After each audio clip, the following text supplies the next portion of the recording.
అందరికీ నమస్కారం అండి. Welcome to ST personalities. మనం ఈ యొక్క వీడియోలో కుంభరాశి వారికి ఎవరికి 7.5 సంవత్సరాలు ఏలినాటి జరుగుతుందని తెలుసుకోబోతున్నామండి. ఇక్కడ క్లియర్గా చూడండి సార్. చంద్రుడు అంటే 11 నెంబర్ బాక్స్లో చంద్రుడు అంటే మీది కుంభరాశి అవుతుందండి. మీ రాశికి ముందర వెనకాల అంటే ముందున్న బాక్స్ వెనకాల ఉన్న బాక్స్లో పాపగ్రహం అనేటటువంటి రాహువు, కేతువు, కుజుడు ఈ 3 గ్రహాలు ఉన్నట్లయితే మాత్రమే మీకు 7.5 సంవత్సరాలు సార్. మీ చంద్రుడు బాక్స్ ముందర వెనకాల పాపగ్రహాలు లేకపోతే మీకు కాదు అన్నట్టుగా అర్థం అండి. ఇక్కడ లిస్ట్ ఇచ్చేసాను సార్ ఈ షార్ట్ వీడియోలో.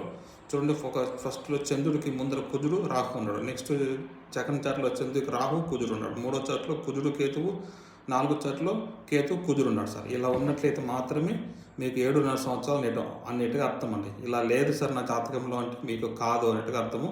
ఇలాంటి వీడియోలు ఇంకా చేశాను సార్. 2.5 years ఎవరికి ఉంటుంది, 5 years ఎవరికి ఉంటుంది, షార్ట్స్ రూపంలో ఉన్నాయి. మీరు ఛానల్కి